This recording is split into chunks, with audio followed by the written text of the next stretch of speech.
Day 1847 of the Macharian Crusade, the weight of my power armor feels heavier today. Not from the ceramite plates or the blessed mechanisms that keep me alive in this emperor-forsaken warzone, but from the weight of what I witnessed yesterday. I write these words by the flickering light of a votive candle, the only illumination in this bombed-out shrine where we have made our temporary sanctuary. Sister Superior ordered us to maintain our devotions despite the chaos outside. The heretics have been pushing closer to our position for 3 days now, their blasphemous chants echoing through the rubble-strewn streets. I can hear them even now, their voices like broken glass against my soul. But I find solace in the familiar weight of my bolter beside me, its machine spirit humming quietly in recognition of my prayers. The other sisters sleep fitfully around me. Sister Cordelia whimpers in her dreams, reliving the moment when the demon's claws raked across her helmet. The blessed armor held, but the memory burns bright in her mind. I cannot fault her for this weakness. We are all haunted by what we have seen in this campaign. The things that crawl in the darkness between stars care nothing for our humanity, only for the corruption they can spread through our ranks. I remember my first sight of the enemy 3 months ago. The training simulations in the convent could never have prepared me for the reality of facing true evil. When the cultists charged our position, their bodies twisted by unholy mutation, I felt my finger freeze on the trigger. For a heartbeat that felt like an eternity, I questioned everything I had been taught. Then Sister Superior's voice cut through my doubt like a blessed blade, and my training took over. The bolter sang its hymn of destruction, and the Emperor's enemies fell before his righteous fury. But in the quiet moments like this, when the battle hymns fade and the smoke clears, I find myself wondering about the people these heretics once were. Did they have families, children who waited for them to return home? The thought is dangerous, I know. Sympathy for the enemy is the first step toward corruption, yet I cannot help but see the humanity that still lingers in their twisted forms, like a half-remembered prayer on dying lips. The canoness spoke to us yesterday about the nature of faith. She said that doubt is not the enemy of belief, but its crucible. In the furnace of uncertainty, our devotion is either purified or consumed. I cling to these words as I cling to my Rosarius, feeling the warmth of the blessed relic against my chest. The Emperor protects, but he also tests. Every battle is both a trial and a chance for redemption. Day 1848 of the Macharian Crusade, we advanced at dawn.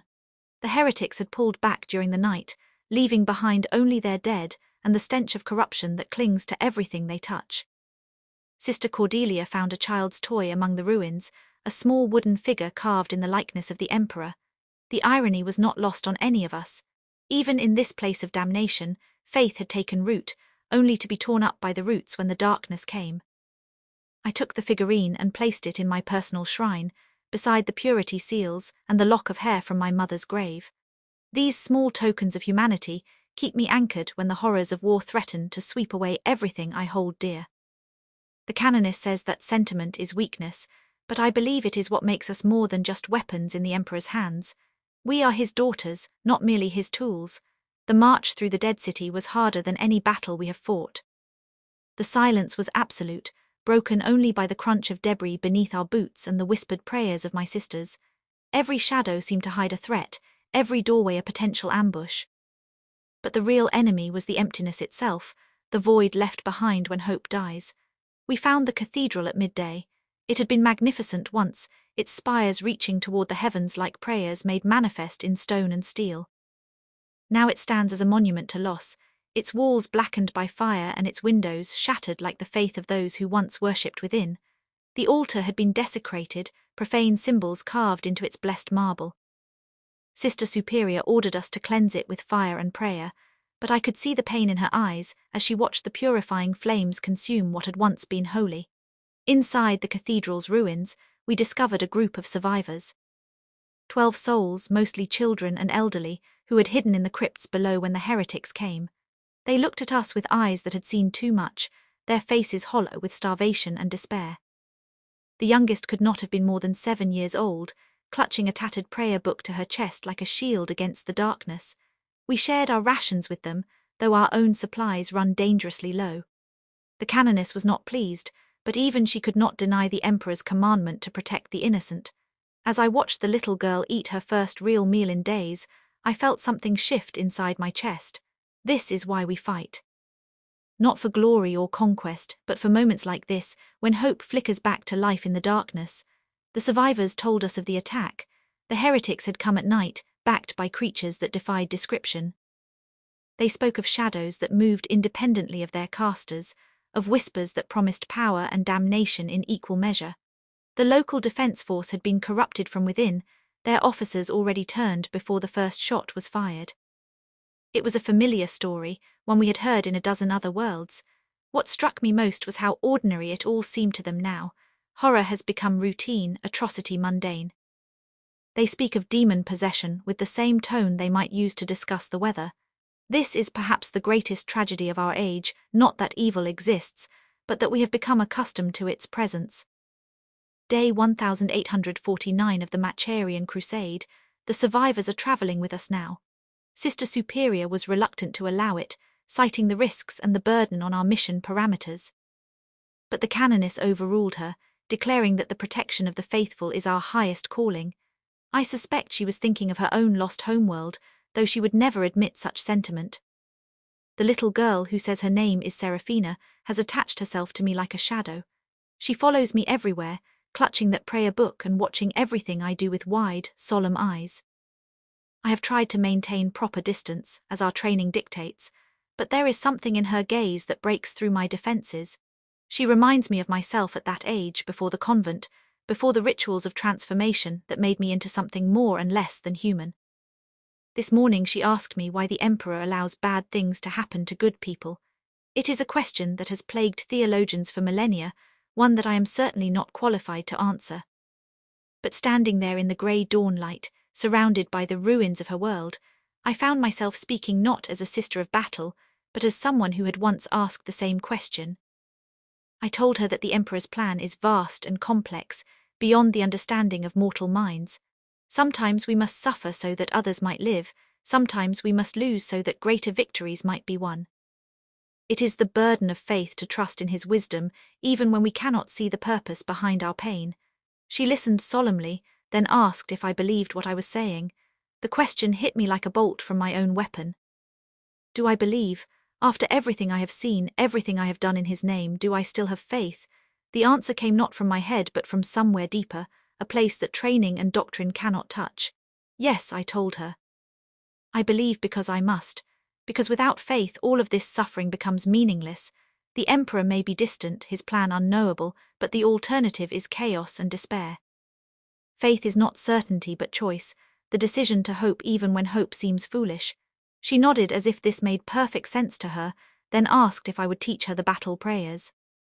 I hesitated, knowing that such knowledge should not be shared with civilians, but when I looked into her eyes, I saw not a child but a future sister, someone who would carry the light forward when I am gone. So I began with the simplest canticle, the one we recite before battle. Emperor, guide my aim. Emperor, strengthen my arm. Emperor, let my faith be as unyielding as ceramite and as pure as flame.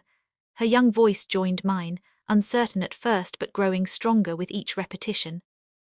Around us the other survivors began to listen, and soon they too were speaking the words, their voices rising in harmony with ours. For a moment in that blasted wasteland, we created something beautiful. Tonight we make camp in the ruins of a factory complex. The machinery stands silent and rusted, another monument to human ambition brought low by war. But in the gathering darkness, I can hear the survivors still practicing their prayers, their voices a small defiance against the night. Perhaps this is enough. Perhaps this is all any of us can do to speak the words of faith and hope that someone, somewhere, will hear them and be comforted. Day 1850 of the Macharian Crusade, we encountered the enemy at dawn. A patrol of cultists, 12 strong, moving through the industrial district with the confidence of those who believe they own the battlefield. They were wrong. The engagement lasted less than 10 minutes. Our bolters spoke their sacred litanies, and the heretics fell before the Emperor's wrath. But as I stood over the body of their leader, I felt no triumph, only a deep weariness that seems to settle deeper into my bones with each passing day. The man could not have been older than 25, his face unmarked by the mutations that plague the more devoted servants of darkness. He might have been someone's son, someone's brother. Now he was just another corpse in a war that has already claimed millions. Serafina watched the battle from cover, her eyes wide with a mixture of fear and fascination. When it was over, she approached me with that grave expression that has become so familiar. "Why don't they surrender?" she asked. "Don't they know they're going to die?" I knelt beside her, checking my weapon for damage while I considered her question. "They believe they're fighting for something important," I said finally. "Just as we do. The difference is that they're wrong." "How do you know we're not wrong too?" The question struck me like a physical blow. How do I know? How does anyone know? The certainty I once felt seems to erode a little more with each battle, each witnessed atrocity, each moment of doubt in the long watches of the night.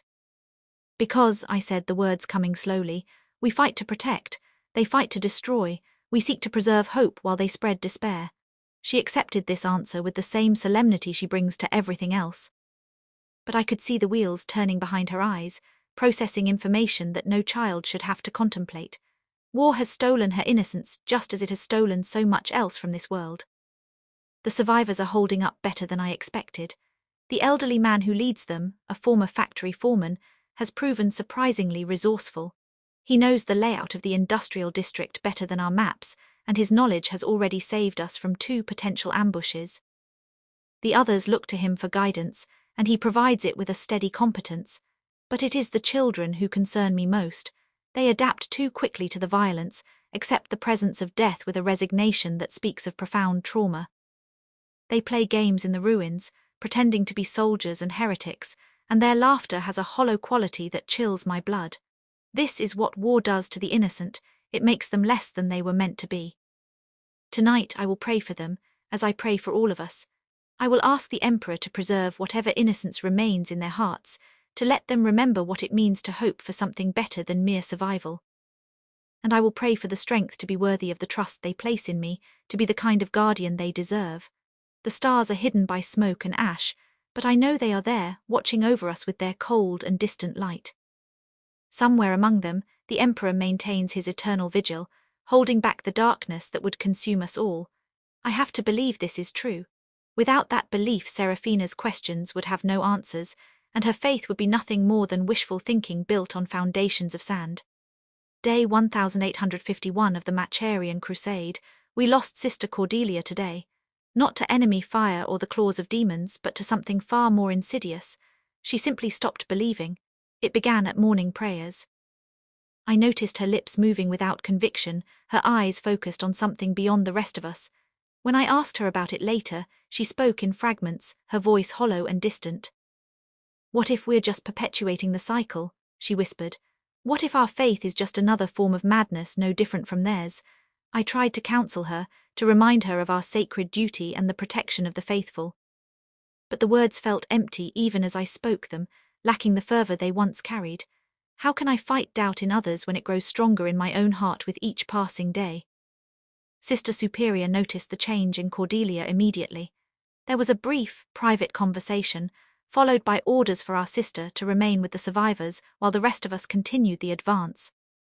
It was a merciful decision, but we all understood what it meant. A sister who has lost her faith is more dangerous than any external enemy. As we prepared to move out, Cordelia approached me one final time. She pressed something into my palm, her personal rosarius, the one she had carried since her ordination. The blessed beads were warm from her touch, and I could feel the weight of her prayers still clinging to them. "Keep this for me," she said. "Maybe someday I'll be worthy of it again." I wanted to tell her that worthiness was not the point, that the Emperor's love was unconditional, that faith was a gift that could be reclaimed, but the words would not come. Instead, I simply nodded and secured the rosarius next to my own. 2 sets of prayer beads, 2 paths of devotion, both leading to the same destination of doubt and questioning. The march through the outer districts was uneventful, but the tension among my sisters was noticeable. Cordelia's crisis had shaken all of us, forcing us to confront our own moments of weakness and uncertainty. We moved like automatons, our training carrying us forward while our minds wrestled with questions that had no easy answers. Serafina walked beside me, her small hand occasionally brushing against my armored gauntlet. She seems to sense my mood without needing words, offering the quiet comfort of her presence. I find myself wondering what kind of sister she might become, whether she will face the same struggles that plague us all, or if her faith will prove stronger than ours. Sister, she said during a brief rest, why do some people stop believing? I was quiet for a long moment, watching the smoke rise from distant fires. Because believing is hard, I said finally. And the world gives us many reasons to doubt. But you still believe. I try to, every day I try to. She nodded sagely as if this made perfect sense to her. Perhaps it does. Perhaps children understand better than adults that faith is not a constant state, but a daily choice, a decision that must be made again and again. Day 1852 of the Macharian Crusade, the cathedral bells rang at dawn, their bronze voices carrying across the ruined city like a prayer made audible. It was the first sound of hope I had heard in weeks, and for a moment I allowed myself to believe that we had found sanctuary at last. The cathedral still stood, its spires reaching toward the sky like fingers grasping for divine truth. But as we drew closer, I began to notice the signs that all was not as it seemed.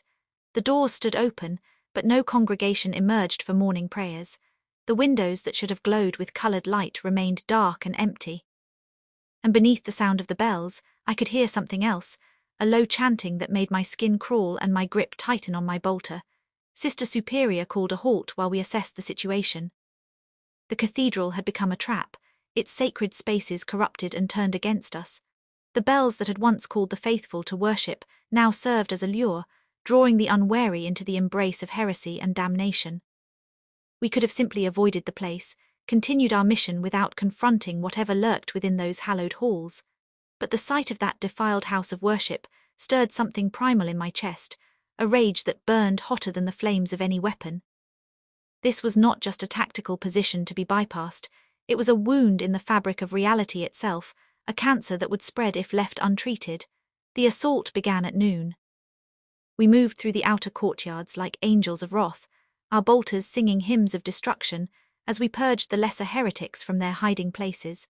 The real challenge waited within the cathedral itself, where the cultists had established their unholy shrine on the site of the original altar. The interior was a testament to corruption made manifest. The beautiful frescoes that had once depicted the emperor's glory now showed scenes of such depravity that I dare not record them here. The very air seemed thick with malevolence, pressing against my armor like invisible hands seeking to drag me down into damnation. At the center of it all stood their leader, a figure that had once been human but now served as a vessel for something far more terrible. It spoke in voices that belonged to the dead, promising power and knowledge to any who would kneel before its throne of bones and broken faith. Several of my sisters hesitated, their steps faltering as the creature's words wormed their way into their minds. But I thought of Cordelia, of the doubt that had stolen her from us, and my purpose crystallized like adamantine in the fire of my rage. I raised my bolter and spoke the words of banishment that every sister learns but hopes never to use. In the name of the Emperor, I cast you back to the void where you belong. Your words have no power here. Your promises are lies, and your existence is an affront to all that is holy and pure. The creature shrieked, its form beginning to blur and waver as the blessed rounds from my weapon found their mark. Around me, my sisters added their voices to mine, creating a chorus of faith that drowned out the whispers of corruption. One by one, the cultists fell, their twisted forms crumbling to dust as the unholy power that sustained them was severed. When the last of them had been destroyed, we set about the work of reconsecration. The altar was cleansed with holy water and flame, the profane symbols scraped away and replaced with the sacred iconography of our order. It was slow work but necessary. A place that has been touched by such darkness must be thoroughly purified before it can serve the light again. As the sun set, the cathedral bells rang once more, but now their song carried the proper tone of devotion and hope. Seraphina stood beside me in the restored nave, her young voice joining mine in the evening prayers. For the first time in days, I felt something approaching peace. Day 1853 of the Macharian Crusade, the nightmares came again. They always do after battles like yesterday's. I see the faces of the cultists, twisted with hate and madness, but underneath the corruption I glimpse the humanity they once possessed. In my dreams they are children again, innocent and pure, playing in gardens that will never bloom. When I wake, I cannot tell if the tears on my cheeks are from sorrow or relief. Sister Superior has noticed my distress, though she says nothing directly. Instead, she assigns me to morning watch duty, where the routine of observation and vigilance helps quiet the voices in my head. The dawn comes slowly to this wounded city, bleeding grey light through the smoke and ash that shrouds the sky. From my position atop the cathedral's bell tower, I can see the full extent of the devastation. Entire districts lie in ruins, their structures reduced to skeletal frameworks of twisted metal and crumbling stone. In the distance, fires still burn, some accidental, others set deliberately by those who have given up hope of restoration. Serafina joins me at my post, climbing the narrow stairs with the determined effort of someone much older than her years. She carries a steaming cup of recaf, a precious commodity that somehow the survivors have managed to preserve. The bitter liquid warms me from within, a small comfort in this cold and unforgiving place. "Do you think we'll win?" she asks, settling beside me on the stone balustrade. I consider her question carefully. Victory is such a relative term in conflicts like this. We might drive the heretics from this world, cleanse the taint of corruption from its soil, and restore some semblance of order to its shattered cities. But the cost will be enormous, measured not just in lives lost but in innocence destroyed and faith shaken. "We'll survive," I tell her finally. "That's a kind of victory." She nods, apparently satisfied with this answer. But I can see the wheels turning behind her eyes, processing the implications of what I've said. She is learning, perhaps too quickly, that the universe is not the ordered place of justice and mercy that the prayer books describe. It is chaotic and cruel, beautiful and terrible, a canvas painted in equal parts light and shadow. The survivors have made themselves useful around the cathedral, helping with repairs and maintenance that our small force cannot manage alone. The former factory foreman has proven particularly skilled at jury-rigging the damaged systems, coaxing light and heat from mechanisms that should have failed long ago. His knowledge of industrial processes translates surprisingly well to the arcane technologies that keep our equipment functioning. But it is the children who adapt most readily to their new environment. They have turned the cathedral's side chapels into playrooms, their laughter echoing through chambers that recently rang with screams of the damned. There is something both heartening and disturbing about their resilience, their ability to find joy in the midst of devastation. This evening they performed a small play for us, a retelling of the Emperor's ascension to the Golden Throne. Their costumes were improvised from scraps of cloth and salvaged materials, their dialogue a mixture of half-remembered scripture and childish improvisation. But there was genuine reverence in their performance, a faith that had not been diminished by the horrors they had witnessed. Watching them, I felt something shift in my chest, a warmth that had nothing to do with the recaf I had consumed earlier. These children represent the future of this world, whatever form that future might take. In their eyes I see the possibility of renewal, of hope growing in the soil of despair. Perhaps this is what we fight for, not the preservation of the past, but the possibility of tomorrow. Day 1854 of the Macharian Crusade, the Voxcaster crackled to life this morning, breaking the silence that has shrouded us for days. The voice on the other end was distorted by static and distance, but the message was clear: reinforcements are coming. An entire company of guard infantry, supported by armor and artillery, will arrive within the week. Sister Superior received the news with her usual stoic calm, but I could see the relief in her eyes. We have been operating at the edge of our capabilities for too long, our small force stretched thin across an area that should require a full regiment to secure. The arrival of Imperial Guard support will allow us to finally take the offensive, to push back the tide of corruption that has claimed so much of this world. But I find myself feeling conflicted about the news. The Guard are good soldiers, disciplined and brave, but they lack the intimate understanding of chaos that comes from a lifetime of study and preparation. They see the enemy as just another human adversary to be defeated through superior tactics and firepower. They do not understand the insidious nature of the corruption we face, the way it spreads through doubt and despair. I have seen entire Guard regiments fall to chaos not through military defeat, but through spiritual corruption. A single cultist whispering the right words at the right moment can undo decades of loyalty and discipline. The enemy we face is not content with mere victory. They seek to turn our own strength against us, to make us complicit in our own damnation. Serafina approaches me as I clean my bolter, her expression serious and contemplative. She has been quieter than usual today, and I suspect she has been thinking about what the arrival of reinforcements might mean for her and the other survivors. "Will you have to leave when the soldiers come?" she asks. The question strikes me more deeply than I expected. I have grown attached to these people, to their simple faith and quiet courage. They have become more than just civilians to be protected, they have become family, in whatever sense that word can have meaning for someone like me. I don't know, I admit. We go where the Emperor wills us to go. She nods, but I can see the sadness in her eyes. Change is coming, whether we welcome it or not. The brief sanctuary we have built in this cathedral will not last forever. Soon we will be called to new battles, new challenges, new tests of faith and endurance. That evening I join the survivors for their daily prayers. It has become a routine that I cherish, this gathering of souls united in purpose despite the chaos that surrounds us. Their voices blend together in harmony, creating something beautiful from the fragments of their broken lives. As we recite the familiar words, I find myself thinking about the nature of community and belonging. The convent where I was trained emphasized the importance of the sisterhood, the bonds that unite us in service to the Emperor. But there is something different about this group, something more intimate and personal. Here I am not just a weapon to be wielded in his name, I am a guardian, a protector, a source of strength for those who have none.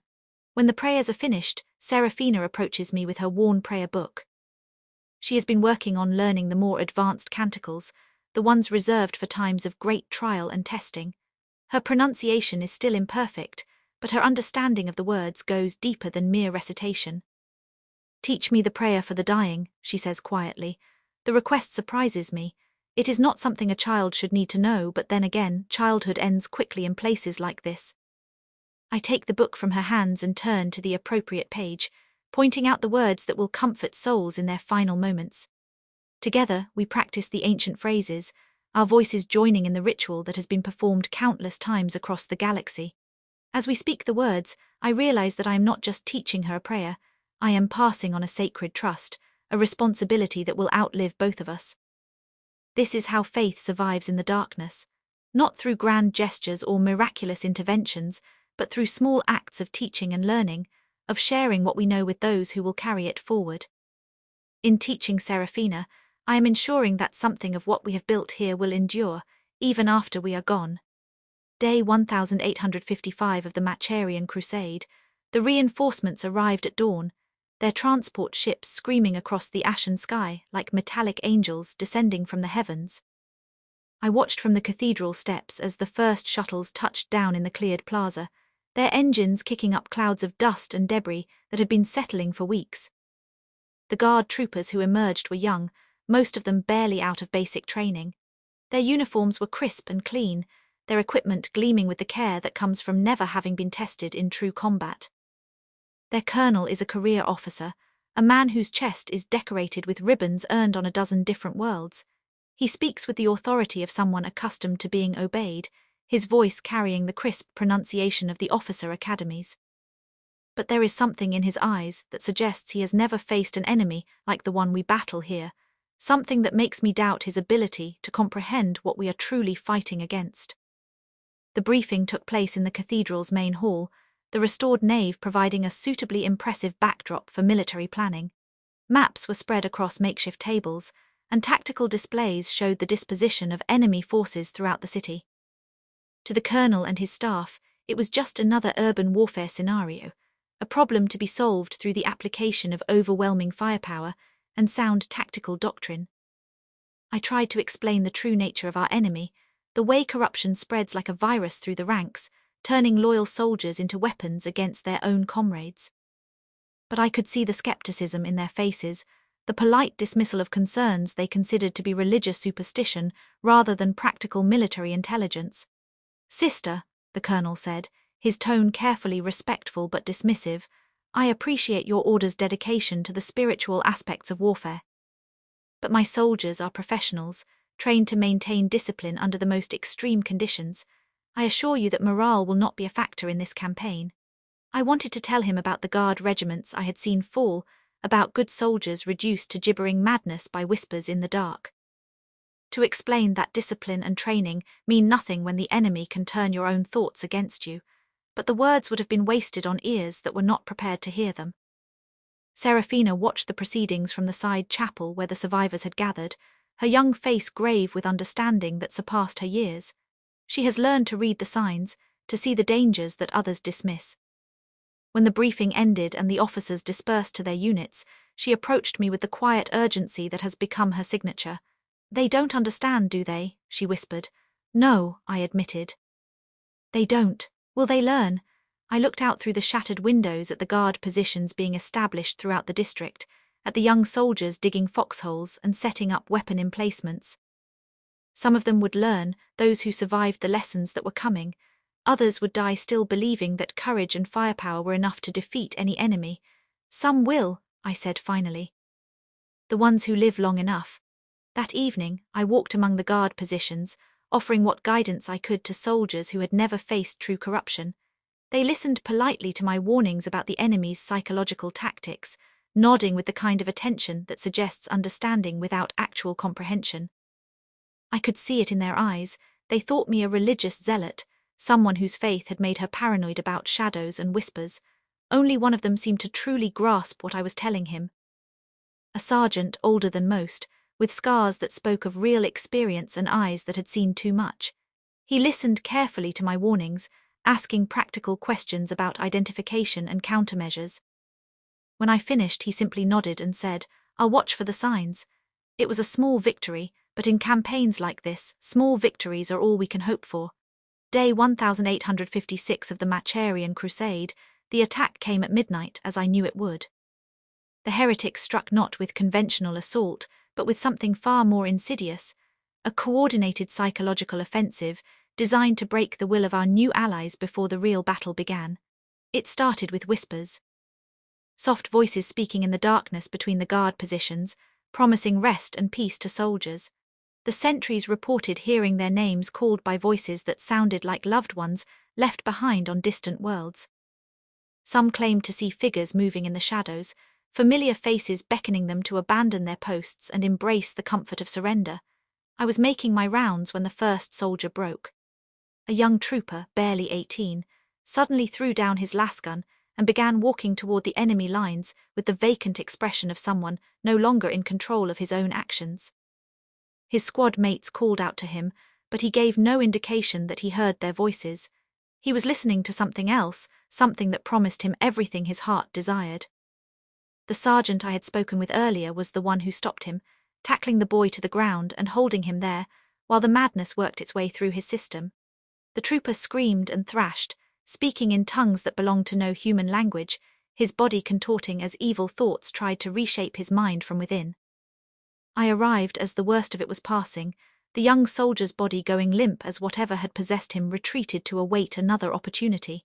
His eyes were his own again, but terror plagued his face. He had looked into the abyss and seen something looking back. "What was that?" the sergeant demanded, his voice tight with controlled fear. "The first wave," I replied, checking the trooper for signs of lasting corruption. "They're testing your defenses, looking for weaknesses they can exploit." The attack continued throughout the night, a symphony of psychological warfare conducted by masters of the art. Soldiers reported seeing impossible things, dead comrades walking among the living, beloved family members trapped in cages of bone and shadow, visions of home burning while they stood helpless to intervene. Some broke under the assault, requiring physical restraint to prevent them from deserting their posts. Others held firm, their faith or stubborn courage proving stronger than the enemy's manipulation. By dawn, we had lost 12 soldiers to madness or desertion, and twice that number were showing signs of psychological strain. The colonel was furious, demanding explanations for what he termed mass hysteria and failure of command discipline. He wanted to court-martial the affected soldiers, to make examples that would prevent further breakdowns. I interceded on their behalf, explaining that what they had experienced was not cowardice, but enemy action of a particularly insidious kind. The men who had broken were not weak or undisciplined. They were casualties of a war fought on a battlefield that existed primarily in the realm of the mind and soul. The colonel remained skeptical until I showed him the recordings from the night's events, captured by the surveillance equipment we had installed around the perimeter. The images were grainy and distorted, but they clearly showed figures moving in impossible ways, shadows that fell in directions that defied the laws of physics, and shapes that hurt to look at directly. His face went pale as he watched, his certainty crumbling like sand in the wind. This was not the kind of enemy his training had prepared him to face, not something that could be defeated through conventional tactics and superior firepower. For the first time since his arrival, he listened to my warnings with the attention they deserved. "What do we do?" he asked quietly. "We prepare them," I said. "We teach them the prayers and rituals that can shield their minds from corruption. We give them the tools they need to fight an enemy that attacks the soul as much as the body." The training began immediately. I worked with the regimental chaplain to develop a crash course in spiritual defense, teaching the Guard troopers the basic canticles and protective wards that every sister learns as part of her fundamental education. It was difficult work, trying to compress years of theological study into a few intensive sessions, but necessity drove us forward. Serafina helped with the younger soldiers, her natural empathy and innocent faith making her an effective teacher for those who struggled with the more complex concepts. Watching her work with the frightened troopers, I felt a surge of pride that had nothing to do with military accomplishment. She was becoming the kind of person this dark universe desperately needed, someone who could kindle hope in the hearts of others. Day 1857 of the Macharian Crusade, the real assault began at dawn, preceded by an artillery barrage that shook the cathedral to its foundations. The heretics had massed their forces during the night, bringing up heavy weapons and armored vehicles that had been hidden in the ruins of the outer districts. Their attack was coordinated and professional, showing none of the chaotic frenzy that marked most cultist uprisings. From my position in the bell tower, I could see the enemy advancing across multiple fronts, their movements displaying a tactical sophistication that spoke of experienced military leadership. These were not the rabid fanatics we had faced before, but disciplined soldiers who had retained their training even as they abandoned their humanity. The Guard responded with admirable discipline, their weapons laying down precise fields of fire that cut swathes through the advancing heretics. But for every enemy soldier that fell, 2 more seemed to take his place, emerging from tunnels and ruins that our reconnaissance had failed to identify. The colonel's carefully planned defensive positions were being outflanked by an enemy that knew the terrain better than we did. I descended from the tower to join the fighting, my bolter adding its voice to the chorus of destruction that echoed through the cathedral district. The blessed rounds found their targets with the accuracy that comes from faith made manifest, each shot a prayer of destruction directed at the enemies of humanity. But even as we fought, I could see the toll the psychological attacks were taking on our allies. Guard troopers hesitated at crucial moments, their aim wavering as phantom voices whispered doubts in their ears. Some fired at shadows that existed only in their minds, wasting precious ammunition on targets that were not there. Others froze entirely, paralyzed by visions of horror that no amount of training could have prepared them to face. The sergeant who had shown wisdom the night before proved himself again in battle, rallying his men with a combination of harsh discipline and genuine care that reminded me of the best of our own sister superiors. He moved through the fighting like a veteran, his experienced eye picking out the real threats from the illusions that plagued his younger subordinates. "Stay focused on what you can touch," he shouted over the gunfire. "If you can't put your hands on it, it's not real." It was crude advice, but effective.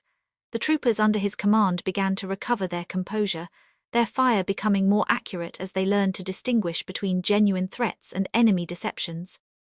Small victories, but in battles like this, small victories could mean the difference between survival and annihilation. The fighting raged for hours, swaying back and forth through the rubble-strewn streets like a tide of violence and death. We held our ground, but barely, and I could see that our ammunition was running dangerously low. The enemy seemed to have an inexhaustible supply of reinforcements, while our own numbers dwindled with each passing moment. It was then that the children made their choice. Serafina appeared at my side during a brief lull in the fighting, her young face set with determination that should have been impossible at her age. "We want to help," she said simply. I started to refuse, to send her back to the relative safety of the cathedral's inner chambers, but then I saw the other survivors gathering behind her, their faces reflecting the same resolve. They had watched us fight and die for their freedom, and they could no longer remain passive observers.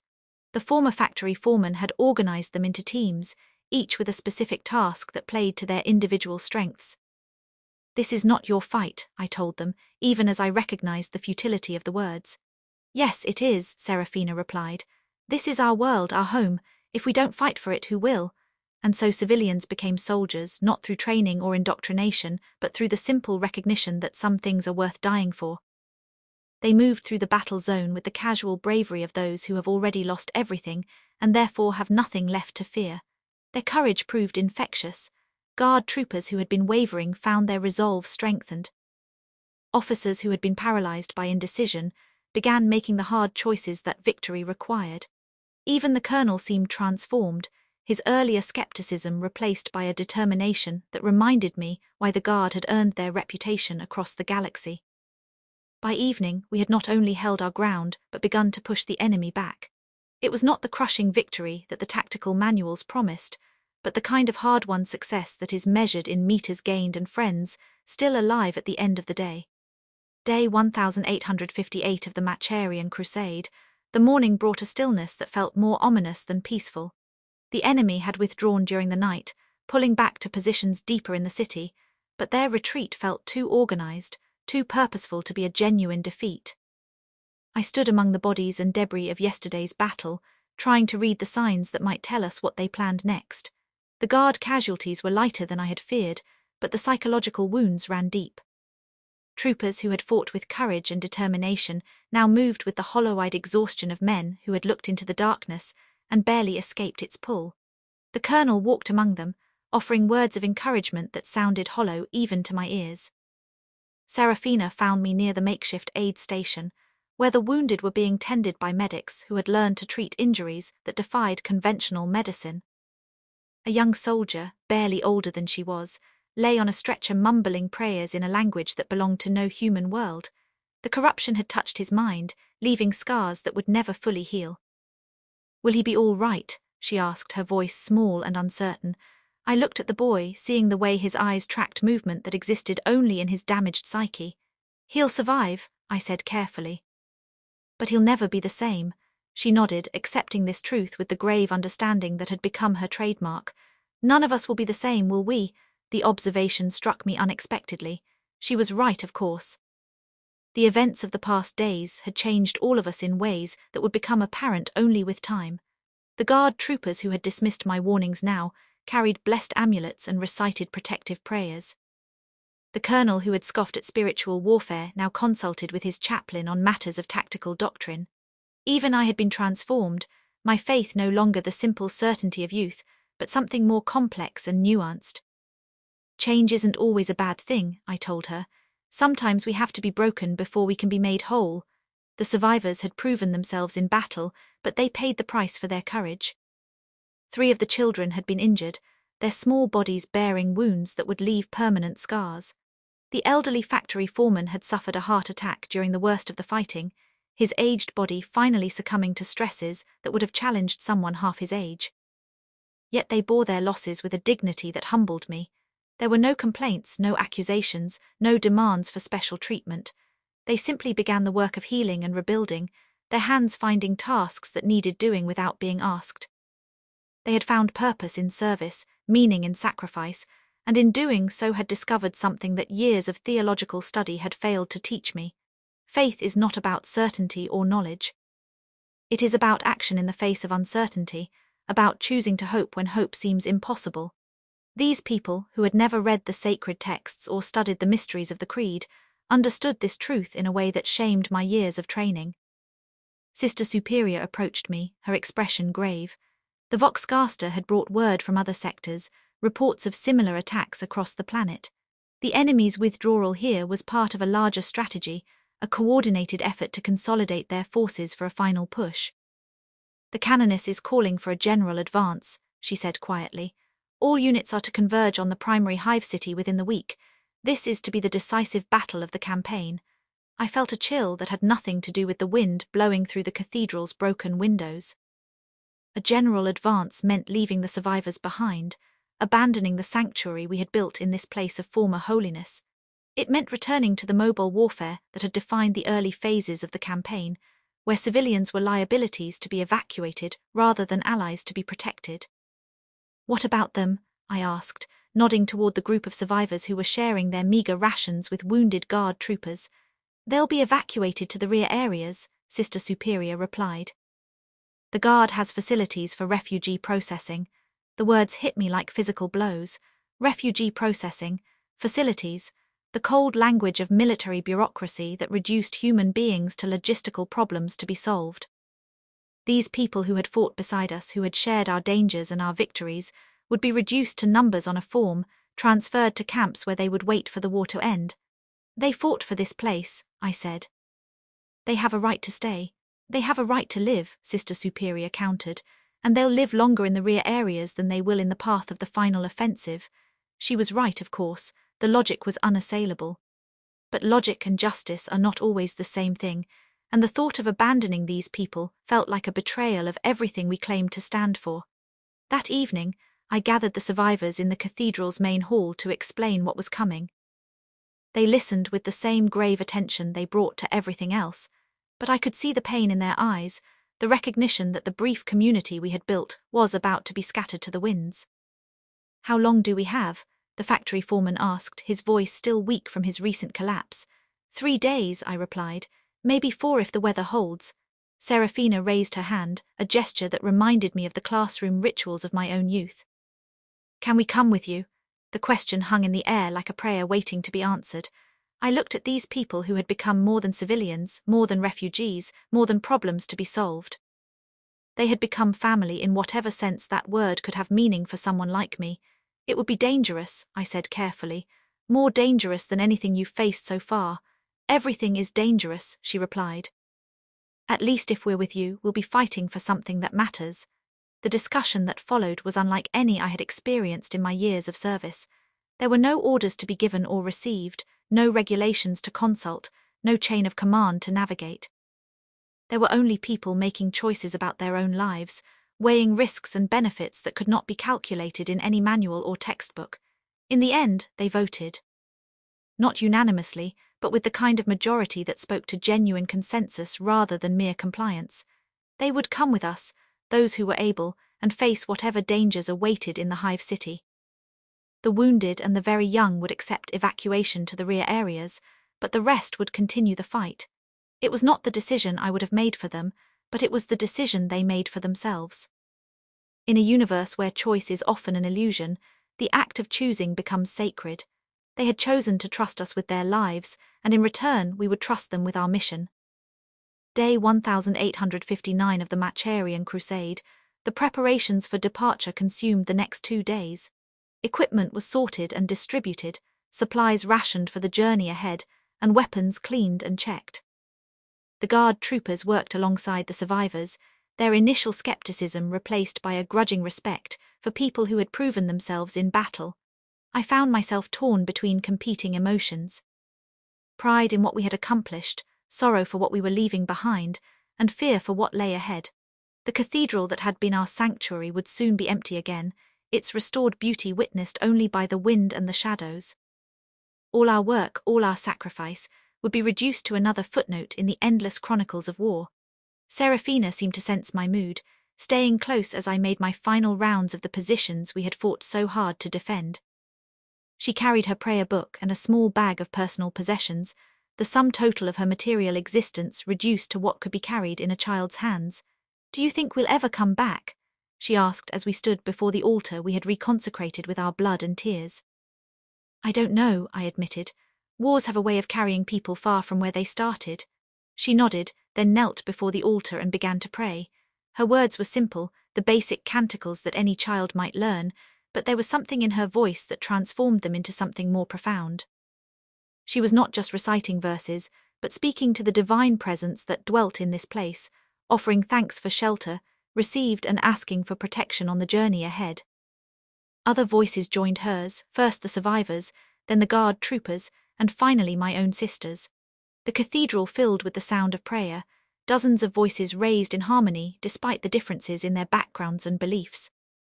For a moment, the distinctions between civilian and soldier, faithful and skeptical, disappeared. We were simply human beings seeking comfort in the face of an uncertain future. The sound attracted the attention of the colonel, who entered the cathedral with the measured steps of someone trying not to disturb a sacred moment. He stood at the back, his officer's cap held respectfully in his hands, his face reflecting emotions that military training had not prepared him to handle. When the prayers ended, He approached me with the careful formality that marked all his interactions with our order. "Sister, I wanted to thank you for what you've taught my men. The techniques you shared have saved lives." I studied his face, seeing the changes that combat had wrought in his features. The confident certainty of his arrival had been replaced by something harder and more complex. He had learned that some enemies could not be defeated through firepower alone, that some victories required weapons forged in the human heart rather than in the foundries of Mars. "They learned because they were ready to learn," I replied. "Fear is a powerful teacher." "Yes," he agreed. "It is." He hesitated, then continued in a voice barely above a whisper. "I've been thinking about what you said about corruption spreading through the ranks. I've seen it now, seen how it works. If we survive this campaign, I want to change how we train our soldiers. The spiritual aspects of warfare need to be part of basic doctrine, not just an afterthought." It was a small victory, but perhaps the most important one we had achieved. If one officer could be convinced to take the spiritual dimensions of war seriously, if one regiment could be trained to resist the subtle corruptions that destroyed so many others, then our sacrifice would have meaning beyond the immediate tactical situation. The final evening was spent in communion, sharing stories and memories that would have to sustain us through the trials ahead. The survivors spoke of their lives before the war, painting pictures of a world that had been normal and peaceful, where children played in gardens and adults worried about mundane concerns. The Guard troopers shared tales of their homeworlds, distant places with different customs but similar hopes. I found myself speaking of the convent where I had been trained, of the sisters who had shaped my understanding of duty and sacrifice. It was strange to voice these memories, to give form to experiences that had been private for so long, but in the sharing, they became more than personal history. They became part of the collective memory of our small community, threads in the tapestry of human experience that connects us all. As the night deepened, the conversations grew quieter, more intimate. People shared fears and hopes, doubts and dreams, the kind of personal revelations that emerge only in the shadow of great change. I learned that the factory foreman had once been a teacher, that one of the Guard sergeants wrote poetry in his spare time, that Serafina dreamed of becoming a sister like me.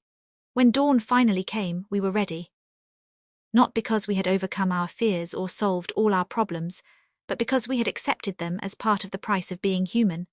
The universe might be cruel and chaotic, but it was also filled with moments of beauty and connection that made the struggle worthwhile. The transport ships arrived on schedule, their cargo holds empty and waiting to be filled with the human cargo of war. We boarded with the dignity of people who had chosen their fate rather than having it imposed upon them. As the ships lifted off, I caught a final glimpse of the cathedral through a porthole, its spires reaching toward the sky like fingers grasping for hope. Below us, the city fell away, becoming just another battlefield in the endless war that defined our existence. But in my memory, it would always be more than that. It would be the place where I learned that faith is not about having all the answers, but about asking the right questions. The place where I discovered that the Emperor's love is not found in grand gestures, but in small acts of kindness and courage. The place where a child taught me how to pray.